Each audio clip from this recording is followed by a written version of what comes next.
Nós vamos estar meditando hoje num texto que se encontra lá em Lucas, capítulo 2. Mas antes da gente começar essa reflexão, eu queria propor para você um momento de meditação nisso, né? Hoje é véspera de Natal, à noite nós vamos estar com os nossos familiares ali celebrando o Natal em família. É um tempo próprio para a família mesmo. A gente sabe que no Ano Novo o pessoal sai, faz festa, mas o Natal sempre é um momento. E no mundo inteiro as pessoas vão estar celebrando essa data de uma maneira especial. E a gente sabe que o nascimento de uma criança sempre é algo muito especial. A gente viu a emoção aí da Nice orando pela netinha, né? A gente vê quanto é especial o nascimento dos nossos filhos. Cada vez que você vê uma criança ali, a gente sabe que é um momento especial. Mas o momento do nascimento de Jesus, ele é único. É único, é um evento único na Terra, e a gente percebe isso, né, pela relevância histórica desse momento e daquilo que se transformou. Mas, na verdade, qual é o verdadeiro sentido do Natal? Quando a gente olha hoje, o que é o Natal para nós? A gente vê aí nas lojas um comércio desenfreado, a necessidade de presentes, de agradar o outro, graças a Deus, porque muitos podem ter uma ceia abundante. É um momento em que a pessoa se sente também mais generosa. A gente vê pessoas doando cesta, doando presentes, doando sacolinhas, né? É um momento em que a gente percebe que nós ficamos mais propícios a momentos de generosidade, né? Visitas a determinados locais que às vezes não fazemos durante o ano, ajudamos pessoas. Então o Natal, ele remete a isso. Por um outro lado, a gente sabe que a indústria, né, quando a gente tem um termo que é usado, indústria cultural, que é quando a indústria se apropria dos bens culturais, que são aqueles meios, né, como os meios de comunicação, as mídias, para poder fazer o quê? Usar dele em favor do capitalismo. E aí a gente vê que o Natal se torna uma necessidade desenfreada do quê? De comprar, de adquirir, de ter, de gastar, né? Tudo bem, você está com o seu 13º e é bom, né, dar presente, ganhar presente também nessa época. Mas às vezes a gente perde a essência do que é o verdadeiro sentido do Natal. E é interessante quando a gente pensa nisso, por quê? Porque quando a gente olha para o Natal, primeiramente, a gente já vê que provavelmente Jesus não nasceu nessa data. Então a gente já começa a ver que tem alguma coisa de errado. Por quê?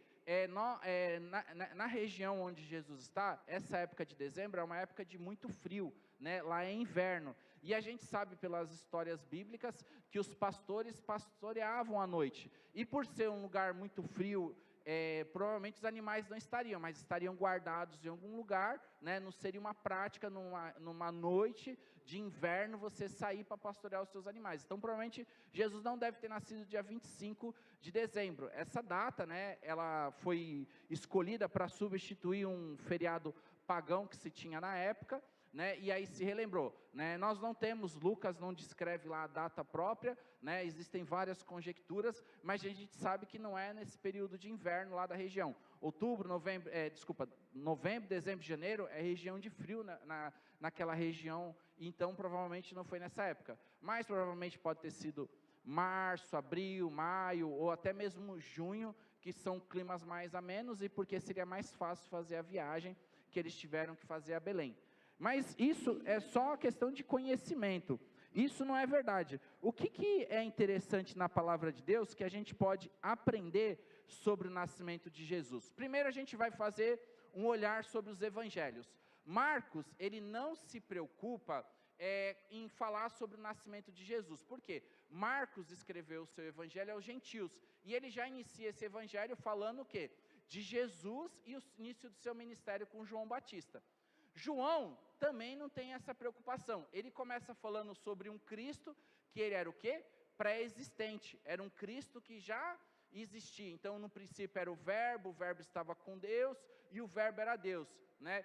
Fala do Cordeiro de Deus que veio tirar o pecado do mundo. E aí ele já começa no próprio capítulo 1 falando de João Batista e do batismo de Jesus e o início do seu ministério. Então nós temos dois evangelistas que falam a respeito do nascimento de Jesus. E é engraçado que um mostra uma visão diferente do outro. A gente tem, por exemplo, Mateus, ele começa, né, o tema do evangelho de Mateus, ele é escrito para os judeus, e ele apresenta Jesus como rei. Então ele começa lá nos primeiros capítulos, no primeiro capítulo, resgatando a genealogia de Jesus, lá de Abraão, de Davi, que ele era da descendência deles. Depois ele aparece e fala sobre o aparecimento do anjo a Maria, fala da missão que ia cumprir, e depois diz que Maria teria um filho, e teve, e logo em seguida, no capítulo 2, ele conta um evento que a gente sempre ilustra aqui nas nossas cantatas, né, que seria a visita dos reis magos, mas a gente sabe que não é naquele momento, porque ele diz que haviam avistados, então provavelmente foi um evento posterior, no mínimo 2 anos depois do nascimento de Jesus, né, mas a gente vê nos presépios de Natal, eles todos juntos, né, a gente faz aqui também, porque a gente tenta sintetizar e contar toda a história. Mas aí a gente vê o temor de Herodes do nascimento desse novo rei, e aí ele fica com medo e manda matar as crianças. Então a gente vê que Jesus, nesse evangelho, ele é apresentado como um rei, o nascimento de um rei, e a importância que as autoridades daquele momento dão ao nascimento de Jesus, ou seja, a visita dos magos do Oriente, o plano de Herodes de matar a criança que tentaria tomar o seu trono. Então a gente vê que a preocupação na visão de Mateus é apresentar Jesus como rei. Agora nós vamos ver em Lucas uma outra visão, e é o texto que nós vamos ler hoje, porque ele traz relatos bem específicos sobre o nascimento de Jesus. A gente, quando abre lá em Lucas capítulo 1, a gente já começa vendo Lucas falando sobre o nascimento que era predito de João Batista, o seu pai Zacarias. Ele fala também depois da aparição do anjo a José, fala também a Maria, fala depois também da visita de Maria a Isabel, o cântico que nós lemos aqui, o cântico de Maria, o cântico de Zacarias, e aí depois ele fala que então essa criança crescia, que no caso é João Batista. E lá no capítulo 2, ele apresenta então o nascimento de Jesus. Vamos abrir nossas Bíblias lá em Lucas capítulo 2? E o interessante é que o evangelho de Lucas, ele vai mostrar Jesus na sua natureza humana, ao mesmo tempo que ele exalta a figura de Jesus como um rei, como divino, ele vai exaltar também essa natureza e vai mostrar que Jesus, na verdade, o rei dos reis, senhor dos senhores, nasceu da maneira mais humilde e mais simples que poderia se ter naquela época. E nós vamos estudar esse texto aí do capítulo 2, do versículo 1 até o versículo 20, eu vou estar lendo e depois em seguida eu queria que você acompanhasse a leitura aí na sua Bíblia. E é interessante porque Lucas, ele é bem específico, né? E então ele traz informações que nós não temos nos outros evangelhos, nós só sabemos da infância de Jesus por causa dele. Ele fala sobre Jesus no templo, fala sobre o cântico de Maria, fala sobre o que aconteceu com João Batista, então ele dá mais detalhes, ele é rico em detalhes nisso, né? E a gente começa assim, ó, Lucas capítulo 2. Naqueles dias, César Augusto publicou um decreto ordenando o recenseamento de todo o Império Romano. Foi esse o primeiro recenseamento quando Quirino era governador da Síria. E todos iam para a sua cidade natal, a fim de alistar-se. Assim, José também foi da cidade de Nazaré, da Galileia, para a Judeia, para Belém, cidade de Davi, porque pertencia à casa e à linhagem de Davi. Ele foi a fim de alistar-se com Maria, que estava prometida em casamento e esperava um filho. Enquanto estava lá, chegou o tempo de nascer o bebê. E ela deu à luz ao seu primogênito, envolto em panos, e colocou numa manjedoura, porque não havia lugar para eles na hospedaria. Haviam pastores que estavam nos campos próximos e durante a noite tomavam conta dos seus rebanhos. E aconteceu que o anjo do Senhor apareceu-lhes, e a glória do Senhor resplandeceu ao redor deles, e ficaram atemorizados. Mas o anjo lhe disse: não tenham medo, estou trazendo boas novas de grande alegria para vocês, que são para todo o povo. Hoje, na cidade de Davi, nasceu o Salvador, que é o Cristo Senhor. Isso lhe servirá de sinal para vocês. Encontrarão um bebê envolto em panos, deitado numa manjedoura. De repente, uma grande multidão do exército celestial apareceu com um anjo, louvando a Deus e dizendo: glória a Deus nas alturas, e paz na terra aos homens aos quais ele concedeu o seu favor. Quando os anjos os deixaram e foram para o céu, os pastores disseram aos outros: vamos a Belém, e vejam isso que aconteceu, o que o Senhor nos deu de conhecer. Então correram para lá, encontraram Maria e José e o bebê deitado na manjedoura. Depois de verem, contaram a todos o que fora dito a respeito daquele menino. E todos os que ouviram o que os pastores diziam ficaram admirados. Maria, porém, guardava todas essas coisas e sobre elas refletia em seu coração. Os pastores voltaram glorificando e louvando a Deus por tudo que tinham ouvido e visto e ouvido, como lhe fora dito. Amém? Vamos orar mais uma vez? Querido Deus, nessa manhã nós queremos entender, ó Pai, a Tua mensagem de amor para nós, ó Pai, onde o Senhor mostra que o Senhor se revela, Pai, aos mais humildes e mais simples, Pai, porque isso é o propósito do Senhor, ó Pai, salvar o pecador perdido, Pai, aquele, ó Pai, que está distante de Ti, Senhor. Então, torna, Pai, isso uma verdade em nossos corações, Pai, e que Jesus possa cada manhã, Senhor, nascer dentro dos nossos corações, com o desejo de sabermos, ó Pai, que realmente somos Teus filhos, Pai. Por isso te pedimos isso em nome de Jesus. Amém? Então é interessante que quando a gente olha para esse texto, a gente vê que ele já tentou ser retratado por diversos pintores ao longo do mundo, né? Se eu fosse colocar aqui vários quadros em casa, lá eu estava olhando, a gente vai ver pinturas estilo românico, a gente vai ver pinturas bizantinas, cada um no seu estilo tentando retratar, né, esse quadro. Só que na verdade eles tentam fazer uma cópia imperfeita de um quadro perfeito que foi pintado pelo próprio Senhor, porque o Senhor, quando deu de nascer de Jesus, Ele pintou esse momento como sendo um momento único, né, e singular na história da humanidade. A gente vê isso por quê? Porque nós conhecemos um Jesus que Ele é histórico. Jesus veio ao mundo, Ele habitou entre nós, e nós temos relatos de pessoas, documentos que comprovam isso. A própria história da humanidade, ela está descrita assim: antes de Cristo e depois de Cristo. É assim que nós contamos o nosso calendário. Então Jesus, mais do que somente um personagem de fé, né, ele é um personagem realmente que existiu, ele esteve entre nós, e nós temos várias pessoas que relatam isso, e a gente começa a ver que é isso que Lucas fala a respeito de um Jesus histórico. Ele fala assim, ó: naqueles dias de César Augusto, publicou um decreto ordenando recenseamento de todo o império, e foi esse primeiro recenseamento feito quando Quirino era governador da Síria, e todos iam para a sua cidade natal, a fim de alistar-se. É interessante quando a gente olha isso, porque Jesus nasceu no momento exato. O Império Romano dominava toda aquela região do mar Mediterrâneo, né? Eles chamavam de Mare Nostrum, Mar Nosso, e o Império Romano se estendeu por toda aquela região, era até a Europa e até a região da Ásia, e controlava um vasto caminho. Quando a gente estuda, né, os livros de história do cristianismo, eles falam da importância desse momento, como por exemplo, a difusão da língua grega como uma forma de unificar a maneira como as pessoas falavam da época, as estradas romanas que existiam para facilitar, né, o evangelho. O próprio governador aqui que ele é citado, ele cria um porto em Cesareia que vai ser usado depois para as viagens missionárias. E Paulo, ele chama esse momento em Gálatas 4:4 do que?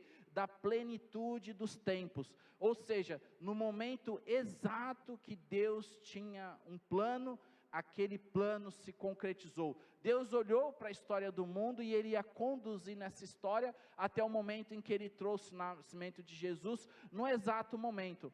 E é interessante quando a gente olha isso, porque se você abrir a sua Bíblia lá em Gálatas 4, a gente vai ver do versículo 3 ao 5 que ele diz assim: Assim também nós, quando éramos menores, estávamos escravizados aos princípios elementares do mundo.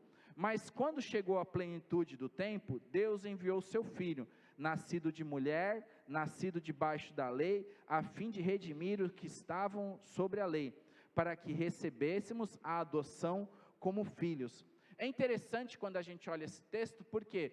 Porque mais do que somente um evento histórico, mais do que somente o nascimento de uma criança, nós sabemos que o nascimento de Jesus é algo que havia sido predito lá na antiguidade. A gente encontra um texto lá em Apocalipse 13:8, que fala que era o Cordeiro de Deus morto desde a fundação do mundo. Então Deus já tinha um plano, e a gente observa isso porque dentro do estudo da teologia, a gente tem um termo que a gente chama a revelação geral de Deus. O que é essa revelação geral de Deus?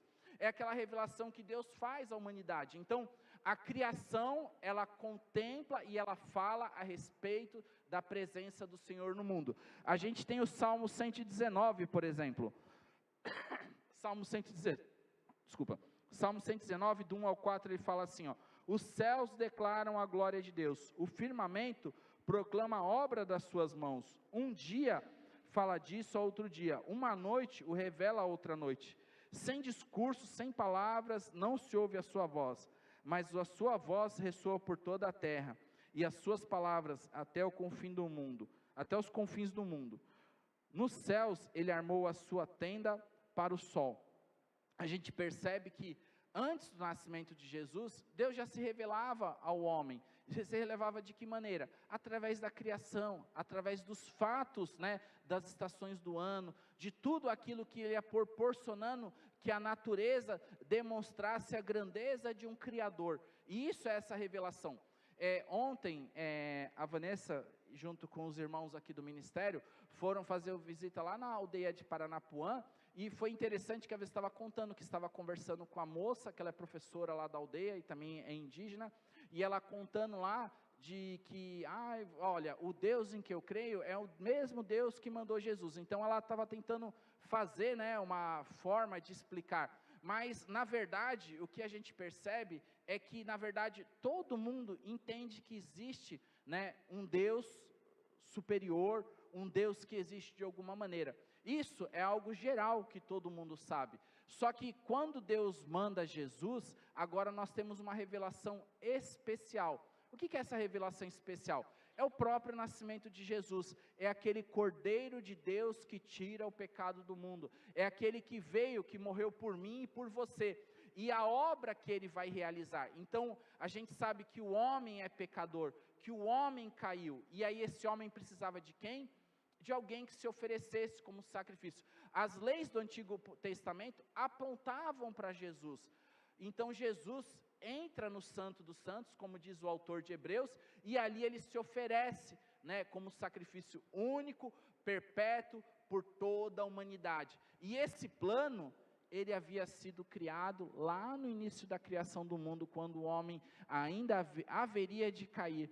Deus já tinha um plano preparado, e ele escolheu esse tempo, o tempo do nascimento de Jesus, para realizar isso, e ele conduz isso. É interessante que a gente olha, que já existiam profecias, Miqueias 5:2, por exemplo, fala que Belém, Efrata, tão menor da cidade, seria uma cidade tão grande, diz que o Messias seria da linhagem de Davi. Então, olha como é a situação. Talvez alguém possa pensar assim: olha, houve a necessidade de um decreto, por necessidade a cada 14 anos, contas os pormenores lá históricos, que havia recenseamento como uma forma de alistar as pessoas que poderiam participar do exército, forma de cobrar o tributo, bem parecido com o que o IBGE faz hoje, ele tira uma noção das pessoas para saber o tempo de aposentadoria e várias outras formas, como vai gastar o dinheiro, quando vai destinar verbas para determinadas cidades. Então era feito da mesma maneira no Império Romano.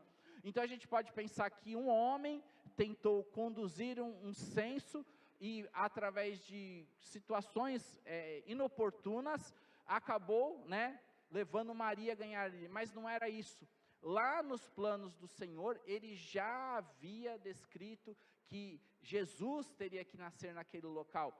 José e Maria viviam na região da Galileia, uma região distante, mas o Senhor criou condições para que o bebê pudesse nascer e se cumprir todas as profecias a respeito dele. Então a gente vê que o Senhor, Ele governa sobre qualquer situação que você esteja enfrentando nesse momento, qualquer situação que esteja passando, o Senhor, Ele governa sobre toda a história da humanidade, Ele governa sobre a minha vida e sobre a sua vida, e Ele vai criar situações para que traga uma solução para o problema que você está enfrentando. Então Ele não deixou que isso pudesse impedir de que algo dessa maneira acontecesse. Então a gente vê justamente nisso, e é interessante quando a gente olha a respeito desse Jesus histórico. Eu trouxe um pequeno trecho de um texto, que é de um autor, e ele fala assim, verdades para hoje. Muitas pessoas duvidam que Jesus tenha realmente existido, mas muitos historiadores escreveram sobre Jesus Cristo. Por volta de 114 depois de Cristo, o historiador romano Tácito escreveu que o fundador da religião cristã, Jesus Cristo, foi morto por Pôncio Pilatos no reinado do imperador Tibério. Plínio Jovem escreveu uma carta ao imperador Trajano sobre Cristo e os cristãos no ano 90 depois de Cristo. O historiador Joséfo redigiu uma breve nota bibliográfica sobre Jesus. Houve em seu tempo Jesus, um homem sábio, se é legítimo chamá-lo homem, pois ele foi executor de obras maravilhosas, um mestre de homens que receberam a verdade com prazer. Ele atraiu para si muitos dos judeus e dos gentios. Ele era o Cristo. E o Talmud também faz referência a Jesus de Nazaré, pois é um homem na história. Então essas reivindicações são verdadeiras. A primeira coisa que a gente tem que entender é que Jesus realmente existiu. Não é um conto ou é alguma história mítica, né, como a história dos deuses gregos antigos, ou como as histórias de outras religiões. Nós falamos de um personagem que realmente viveu, e nós temos registro das pessoas que estiveram com ele. Então, a primeiro momento que Lucas faz nesses 3 primeiros textos, é fazer um resgate desse registro histórico de Jesus. Aí a gente tem em seguida o segundo texto. Vamos ler junto esses 2 versículos, né? O pessoal não dormir. Eu sei que eu falo rápido e também vai se tornando um pouco monótono a voz às vezes, e aí dá aquela vontade de dormir, porque você vai ficar acordado até mais tarde hoje. Então vamos ler todo mundo junto para a gente poder acordar aí? Assim...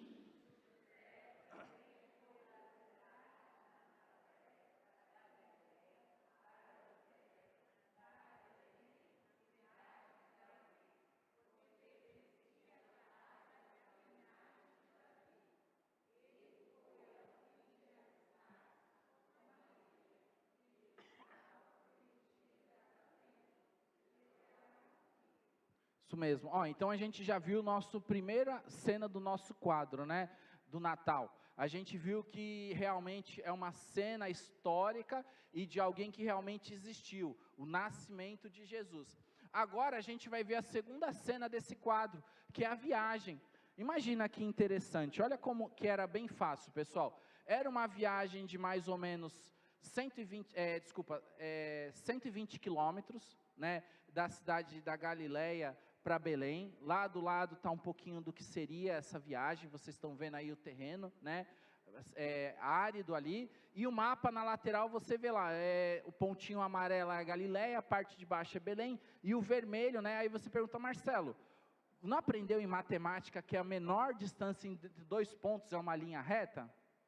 Tô certo? Mas acontecia uma coisa, né, no meio dessa linha reta tinha Samaria, e aí os judeus não gostavam, e passar por Samaria era a mesma coisa que passar por uma região assombrada, né, onde tinham pessoas pecadoras, então eles tinham que se desviar.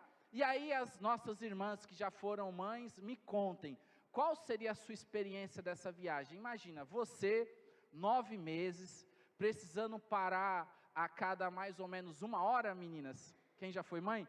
Para poder ir no banheiro, porque a bexiga não tem espaço, a criança está ocupando, caminhar 120 quilômetros nesse chão, né, Uma viagem que não era nada fácil, embaixo de um sol. E detalhe, por exemplo, não é como ir daqui para Itanhaém, é como ir daqui para São Paulo. Porque a região ali da Judéia é uma região de montanha, vocês podem ver que vai ficando mais marronzinho no canto escuro, então é uma região de encosta ali, então ela cada vez ia subindo mais. Não é ir daqui para Itanhaém que é plano, não é daqui para Praia Grande, é daqui para São Paulo, tem a subida também, né? Então imagina como essa viagem era desgastante, foi uma viagem longa, né? A gente sabe que eles não saíram ali e foram, né? Uma viagem de um dia. Não tinha Uber para chamar naquela época, não tinha VLT, né? Você ia caminhando mesmo. Então, vocês imaginam a dificuldade que Maria e José tiveram que enfrentar para poder fazer isso. Provavelmente eles não foram no período de frio, porque seria muito difícil, foram no período de calor, também se torna tão desgastante quanto isso, e a gente percebe justamente isso, né? Eles tiveram que enfrentar o calor do dia, a poeira da estrada, a carência de água, irregularidades de alimentação, não tinha McDonald's, Burger King, eu não como no Burger King, não como no McDonald's, né? Burger King principalmente. Então, não tinha, né? Você parava em determinados lugares com pouca estrutura, e assim era a viagem. Então a gente começa vendo o que eles tiveram que enfrentar naquele momento. E aí a gente percebe justamente isso, né? Qual é a lição que esse texto deixa para a gente? O que é importante disso? Deu uma chuvinha, a gente não quer vir para a igreja, né? Hoje não, que eu estou cansado, eu vou ficar aqui assistindo no YouTube em casa, não pelos irmãos que às vezes têm problemas de saúde, ou têm dificuldade de locomoção, a gente sabe que é a internet, mas às vezes você nem fica em casa, né? Às vezes que eu tentei assistir culto era uma loucura, eu estava na televisão e no celular, a mulher brigando que não prestava atenção, as crianças ali sentadas, né? Quem lembra do período da pandemia, e não é diferente hoje também, né? A gente sabe que é difícil, né? Poucas pessoas conseguem se concentrar durante tanto tempo. Cultuar o Senhor aqui então a gente sabe que existem alguns sacrifícios, e a vida cristã demanda alguns sacrifícios que nós temos que fazer. E Maria também tinha que passar por isso, era uma necessidade, e ela disse lá quando o anjo aparece, então, cumpra em mim a tua vontade. Maria, ao contrário de Zacarias, não duvidou, mas ela disse que estava pronta para entender a missão que Deus havia dado para ela. E eu e você, será que estamos prontos para entender o preço a ser pago? Né? A gente sempre brinca, né? A salvação ela é de graça, mas o discipulado custa muito, ele na verdade custa tudo, porque ele custa você renunciar a você mesmo, custa você entregar o seu coração na mão de Jesus e realizar a vontade dele, e isso é muito caro. E a gente vê isso nessa viagem, né, de Maria. Se tivesse que encarar uma viagem dessa, não estou dizendo isso, mas quantas irmãs aqui já teriam desistido antes do começo? Não que a gente sabe que a modernidade traz confortos, né, e o conforto é muito bom, mas era uma viagem muito sofrida, foi muito difícil para eles, e a gente precisa lembrar disso, que essa viagem que ela fez foi desgastante para uma mulher que estava grávida, à beira de dar à luz a um filho. Maria passou por muitas privações, e José também ao lado dela, para que o nosso Salvador pudesse vir. Então olha só, olha a visão que Lucas vai construindo. Jesus, ele nasce de uma família muito pobre, né? A gente percebe isso porque lá na oferta do sacrifício, quando a gente vê lá ele levando a criança depois dos 8 anos, tem lá no livro de Levíticos, eu marquei aqui, mas eu já até pulei a parte que eu ia falar isso. A gente vê que lá tem uma oferta sobre a purificação pós-parto, após o parto da criança. Então, ou levariam uma ovelha e uma rolinha ou uma pomba, né, como uma forma da expiação pelo nascimento da criança e pela impureza da mãe. Ou e diz o texto assim, né, que quem fosse mais pobre poderia levar simplesmente 2 rolinhas, uma pela expiação da mulher e outra pela criança. E a gente vê que a família de José era uma família pobre. Por quê? Porque ela optou pela segunda parte da oferta. A gente sabe que os pais levaram 2 rolinhas, né? É assim que o texto bíblico fala disso. Então, Lucas, ele é claro em deixar que o Salvador da humanidade, que o Rei dos Reis, o dono da prata e do ouro, ele veio de um lar humilde e simples, para salvar a mim e a você. E Lucas é claro em deixar isso bem claro. A viagem mostra isso que eles passaram. Não tinha uma carruagem real, ele não colocou um grande exército de reis para conduzir no conforto das suas viagens, armando as suas tendas ao longo daquelas viagens. Não, ele fez uma viagem, muito provavelmente os dois sozinhos ali, caminhando para cumprir aquilo que se tinha. Tudo bem? Agora vamos para a terceira parte, que é o nascimento. Vamos ler juntos aí essa parte? São 2 versículos também.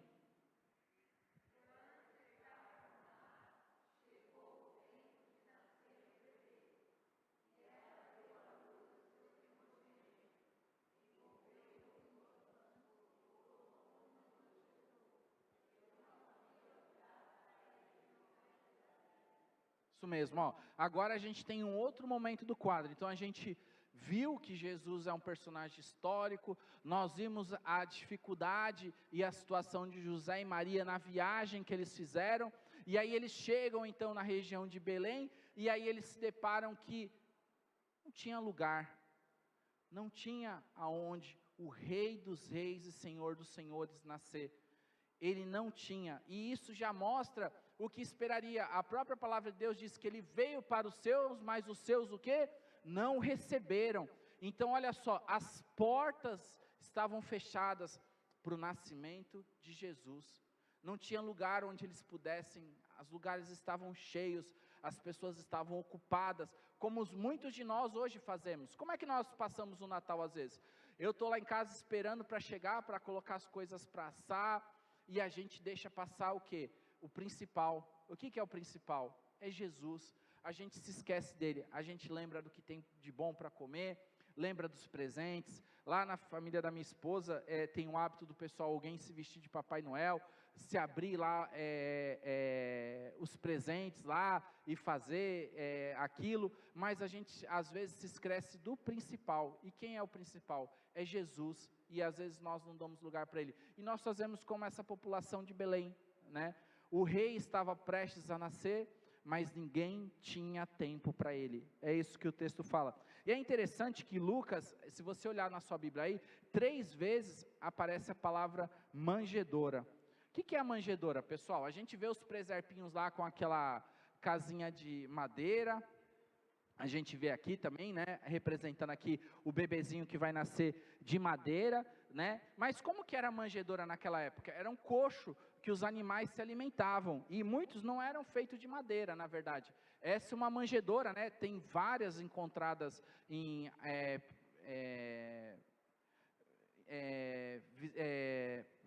fugiu a palavra. Pesquisas arqueológicas, né? Mais de 2.000 dessas são encontradas, e eram assim, feitas de pedra, né? E aí, onde Jesus nasceu? Alguns naquela região tinham o hábito de, às vezes, escavar casas em rochas. Alguns dizem que talvez seria. O fato é que Jesus nasceu numa casa muito pobre, né?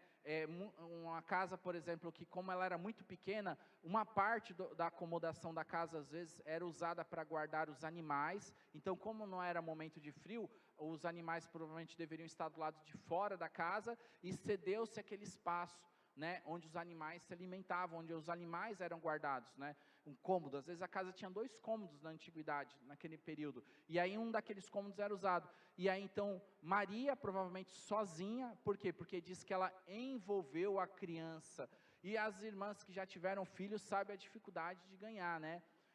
Hoje nós temos o parto que acaba sendo a cesárea, mas o parto normal, e mesmo o parto normal, quem já teve sabe que não é fácil, depois do parto ainda cuidar da criança naquele momento, mas diz que Maria envolveu ele em faixas. Então olha só a situação, José e Maria provavelmente estavam sozinhos, Maria dá à luz, José deve ter tentado ajudá-la de alguma maneira, não diz o texto se eles estavam acompanhados ou não.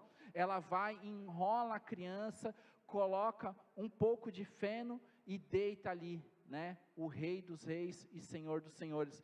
Da maneira mais humilde do mundo, essa criança veio ao mundo, né? Não diante grandes mestres da lei, não diante dos grandes reis, mas na verdade de uma maneira bem simples. E o interessante é que toda a história do texto, a gente percebe que Lucas fala 3 vezes da manjedoura. Era um lugar simples. O rei dos reis não nasceu em um berço de ouro, o rei dos reis não nasceu em uma casa de luxo, mas muito pelo contrário, ele foi num lugar bem simples e humilde, para que ele pudesse viver. Jesus não nasceu num palácio, mas numa estrebaria, porque ele era o Cordeiro de Deus. A manjedoura não era um lugar apropriado, porque Jesus se fez pobre e nasceu numa manjedoura. O Natal é um golpe no orgulho dos poderosos. Os grandes faraós construíam enormes pirâmides para poderem guardar os seus tesouros e guardarem os seus bens e os seus próprios corpos, para que pudessem levar numa vida. E a gente sabe que aquilo tudo foi saqueado. Os grandes empresários constroem grandes prédios, os prédios mais altos do mundo, para demonstrarem o poder do seu dinheiro e a capacidade da engenharia. Mas a gente sabe que o maior homem que existiu na face da terra nasceu no lugar mais simples e humilde que se poderia se viver, né? E o nascimento de Jesus é descrito justamente com essa simplicidade, né?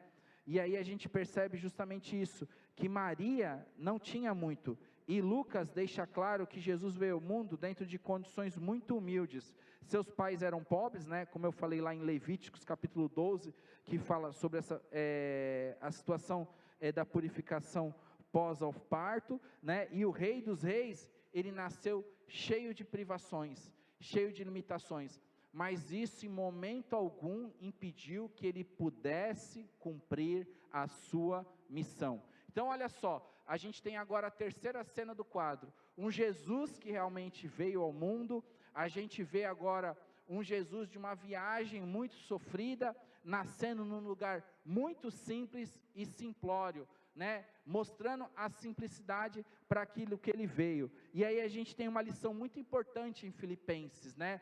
E aí é interessante porque ele faz uma comparação com essa realidade. Paulo, eu coloquei aqui o texto, eu vou ler para vocês, Filipenses do 5 ao 11. Seja a atitude de vocês a mesma que Cristo Jesus, que embora sendo Deus, não considerou ser igual a Deus, que era algo que deveria apegar-se, mas esvaziou-se a si mesmo, vindo a ser servo e tornando-se semelhante aos homens. E ele, sendo encontrado em forma humana, humilhou-se a si mesmo e foi obediente até a morte e morte de cruz. Por isso Deus o exaltou à mais alta posição e lhe deu o nome que está acima de todo nome, para que o nome de Jesus se dobre todo o joelho no céu, na terra e debaixo da terra, e toda a língua confesse que Jesus Cristo é o Senhor, para a glória de Deus Pai. Amém. Então Jesus demonstrou no seu nascimento a humildade que os seus servos devem ter. Então hoje nós vivemos numa sociedade que exalta muito o poder, o luxo. Quando pessoas importantes vêm, nós queremos colocar elas em lugar de destaque, mas não foi isso que Cristo fez. Na verdade, Cristo deixou um exemplo de humildade, um exemplo de servidão, e se nós quisermos sermos parecidos com eles, devemos também tomar isso. É engraçado que às vezes, infelizmente, a modernidade e fruto dessa realidade que nós vivemos, o sinal do sucesso, de alguma forma, ele vem acompanhado de bênçãos materiais. Então, se o camarada, você vai visitar ele numa casa humilde, de uma maneira simples dele viver, a gente já acha que ele não é. Mas se você vai na casa do outro, que ele tem muita coisa, você acha que ele tem mais coisa para te ensinar, mais coisa para te falar.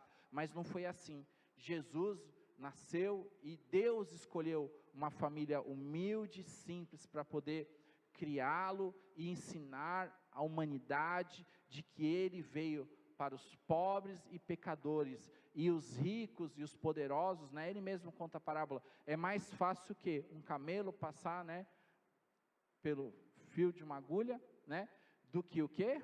Um rico entrar no reino dos céus. Por quê? Porque as pessoas se pegam no seu poder, na sua autoridade. Você sabe com quem você está falando? E aí você vê que Jesus deixou o exemplo máximo de humildade e um exemplo máximo de servidão, para que a gente possa segui-lo. Ele não tinha um lugar para ele nasceu sem ajuda, foi colocado no lugar onde se colocava comida para animais, e assim se deu o nascimento do nosso Salvador. E agora, o grande pintor, ele vai continuar, falando como que ele faz isso, e você vê que Deus é tremendo na revelação de Lucas, que a gente vai ver que ele vai se revelar, o quê? Aos pastores, os pastores que estavam ali próximos. Vamos ler esse texto aí, são vários textos, do 8 ao 20, vamos ler todos juntos, para a gente poder acordar aí um pouquinho, vamos lá. Haviam...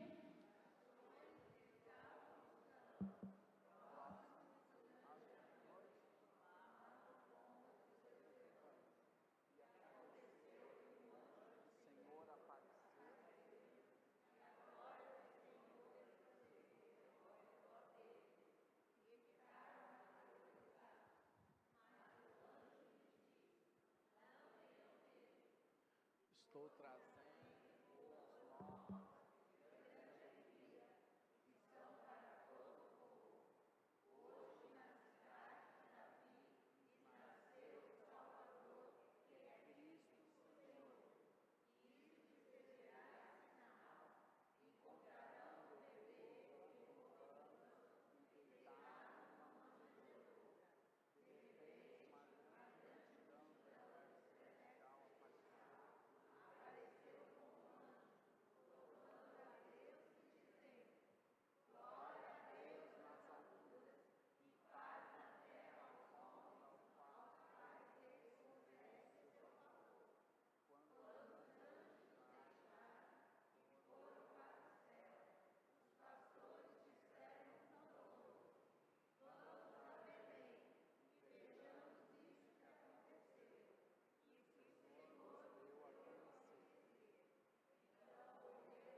Fora dito a respeito daquele menino.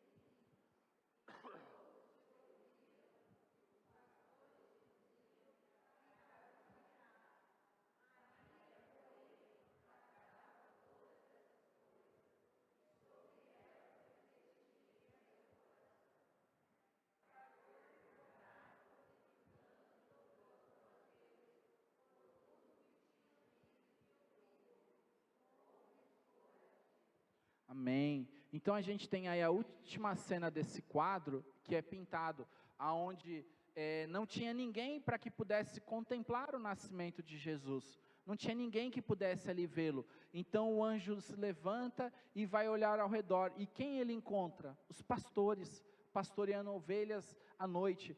E o mais engraçado, pessoal, é que quem conhece um pouco da história de Israel, sabe que os israelitas sempre foram mal vistos, porque eles eram considerados como criadores de ovelha, e não era uma profissão bem vista naquela época, e principalmente os pastores também. Por quê? Conta-se textos, relatos daquela época, que um pastor sequer poderia servir como testemunha de algo, de tão desqualificada que era essa profissão para as pessoas daquela época. Ele não era visto como um sacerdote, como um fariseu, ou como um membro do sinédrio, ou como uma autoridade romana. Ele não era visto como isso. Então eram pessoas simples mesmo e humildes. E aí eles também não tinham nenhum vínculo com práticas cerimoniais. Muito pelo contrário, eles às vezes eram acusados de romper a lei. Por quê? Precisavam cuidar dos animais, e às vezes no sábado, que era o dia de guardar, eles tinham que alimentar os animais, tinham que cuidar. Por isso, cerimonialmente, eles eram até considerados impuros. Então, olha se você percebe, quem é a multidão que vai adorar a Deus? Quem é convocado para conhecer? O anjo chama quem? Os pastores, as pessoas que estavam naquela proximidade, eram os menos importantes, eram os menores, eram aqueles que tinham menor valor na escala social. E aí os anjos aparecem para aquilo, mas só um anjo aparece? Não, depois de dar a notícia, diz o texto, a Ana começou lendo esse texto aqui na abertura do culto, antes da ministração, né? Diz que eles ficaram o quê? Apavorados, atemorizados, por quê? Porque eles não faziam parte dessa classe social que se envolvia com profetas, não fazia parte dessa elite religiosa. Então, ver uma manifestação era algo que assustava a eles. E aí então o que? Olha, o anjo disse, não tenham medo, eu estou trazendo boas novas. Hoje na cidade de Davi nasceu Cristo o Salvador. Olha só, o anjo fala sobre os 3 títulos de Jesus, a gente vê lá no versículo 11. Olha só, Jesus é o quê? O Salvador, aquele que iria morrer pelos nossos pecados. Ele é o Cristo, o unigênito, o ungido, o único, né? Aquele que era o Messias prometido.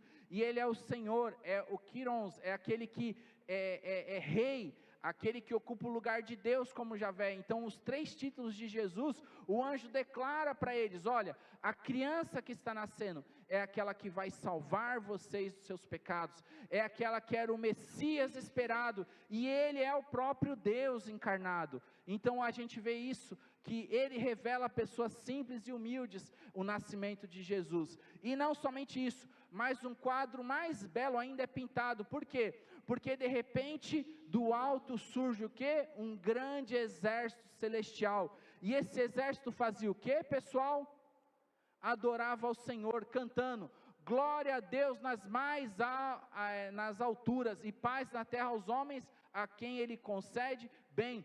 Depois do nascimento de Jesus, a gente tem um grande coro celestial, exaltando a presença do unigênito Filho de Deus que esteve no mundo. Então Deus vai montando e pintando o quadro mais humilde do mundo, com as pessoas mais simples, mas revelando a grandeza e a majestade do seu poder. Que tremendo Ele é em fazer isso, né? Os pastores, eles não representavam uma boa reputação, nem eram dignos de serem testemunhas. Como eu já disse, eles eram uma classe desprezada. E é a eles que nós vemos, eles contemplando o grande coro, exaltando a vinda do Cordeiro de Deus que tira o pecado do mundo. É tremendo, é maravilhoso ver o texto que Lucas vai descrevendo e a humildade de ver isso, né? E aí a gente vê o que? O anjo declarando ali do Senhor, o anjo desceu e a glória de Deus brilhou ao redor dos pastores. Eles ficaram envoltos no mar de luminosidade, diante do qual estrelas estavam o que? Apagadas. Tamanho era a glória daquele momento de vislumbre que eles tinham do anúncio do Salvador. E aí então diz que a noite se transformou em dia. Sempre que a glória do céu irrompe no meio da escuridão, temor e pavor são a primeira reação do homem pecador. A gente vê isso em Isaías, ele se viu diante do trono de Deus e ele disse, eu sou pecador. Os pastores tiveram medo, porque eles estavam diante da tão grandiosidade do Senhor. E a mensagem do anjo era essa, né? O nascimento de uma criança que está envolto numa faixa, numa manjedoura, né? O herdeiro do trono de Davi, né? Não possui o quê? Um salão real. Ele não possuía uma cama, um trono especial, ele tinha uma manjedoura. O feno e a palha eram seu lugar de repouso, diante de 2 pessoas, o que? Desabrigadas. E é isso que a gente vê, né? Nessa mensagem tão linda, que a gente vê desse quadro tão bonito sendo, os pastores vão até lá, e contemplam o nascimento de Jesus, e vêm e encontram, como ele disse, né? Um rei deitado, envolto em pequenos panos, com uma cama, né? Provavelmente de pedra, num lugar humilde, e ali eles começam o quê? A contemplar o nascimento do Senhor. É tremendo esse quadro que Deus pinta, da história da humanidade, um momento único. Mas a pergunta que fica para nós aqui nessa noite, para mim e para você, e Jesus já nasceu em seu coração? E Jesus, qual a importância que Ele tem para a sua vida hoje? Que importância você vai dar para Ele hoje aqui nisso, né? olha só, Cristo veio ao mundo, quanto isso, não há dúvidas, mas a pergunta mais importante, ele veio ao seu coração? O que você pensa a respeito de Jesus? O que ele tem para você hoje? O que você tem para ele? Que você possa fazer esse Natal um momento simples, um momento de humildade, onde você reconhece a grandeza do seu Salvador, aonde você reconhece o poder de Deus, né? O nascimento de uma criança que está envolto em faixas, deitado numa manjedoura, naquela época esse era o herdeiro do trono de Davi, ele estava numa estrebaria, não no salão real, numa manjedoura como trono, feno e palha como lugar de repouso, e duas pessoas desabrigadas. Esse é o quadro do nascimento do homem mais importante que nós tivemos, e eu quero que você fique com essa imagem de Lucas, da humildade de Jesus, que se ofereceu por mim e por você, para morrer pelos nossos pecados, amém? Que a gente possa refletir cada vez mais na presença do Senhor. A gente tem alguns motivos de oração aqui, oração pela família do Arnaldo Nunes, o nosso irmão Aguinaldo também pediu oração pela dona Ana, ela vai fazer alguns exames, ela teve que ir para São Paulo, mas ela já está em casa, e o pastor Pedrinho também, que é parente do nosso irmão Aguinaldo, e também está adoentado, de ontem para hoje teve que ir para o hospital. Vamos orar e apresentar os nossos corações aqui diante do Senhor. Pai, muito obrigado, ó Pai, porque hoje é véspera de Natal, independente de nós não sabermos, ó Pai, a data exata que o Senhor veio ao mundo, ó Pai, nós sabemos que hoje é um dia onde nós devemos parar e refletir, ó Pai, tudo aquilo que o Senhor tem realizado, ó Pai, nas nossas vidas por meio do Teu amor, Pai. Que os nossos corações estejam totalmente voltados para o Senhor, ó Deus, que as nossas mentes, o nosso entendimento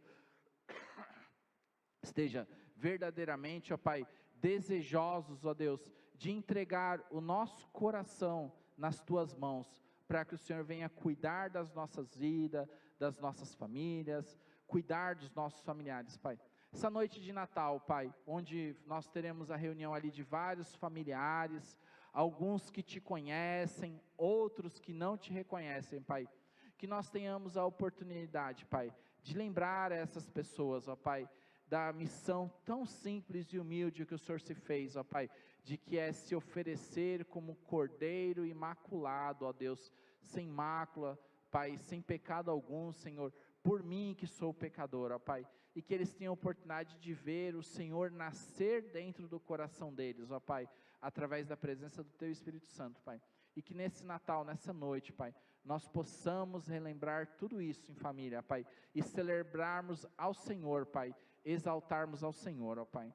Continuamos aqui na Tua presença, Pai, Te agradecemos por tudo, reafirmamos esses pedidos de oração aqui, Pai, pela família do Arnaldo, da nossa irmã Ana, do Pedrinho, Senhor, Te pedimos que o Senhor cuide da saúde deles, que o Senhor guarde eles, Pai, que o Senhor traga cura, restauração por completo, Pai, continua abençoando também a vida do pastor Daniel, que está em férias, cuida dele e da sua família ali no Espírito Santo, Pai, dá um momento de descanso abençoado para ele, cuida de cada família aqui da Tua igreja também, nesse momento de ceia, Senhor, que seja um tempo especial de estarmos na Tua presença, Pai, nós oramos e Te agradecemos por tudo, Pai, no nome de Jesus, amém, amém, irmãos, Deus os abençoe, tá bom? Hoje à noite nós não temos culto, quarta-feira nós temos culto normal, e domingo pela manhã também culto normal, tá bom? Deus os abençoe.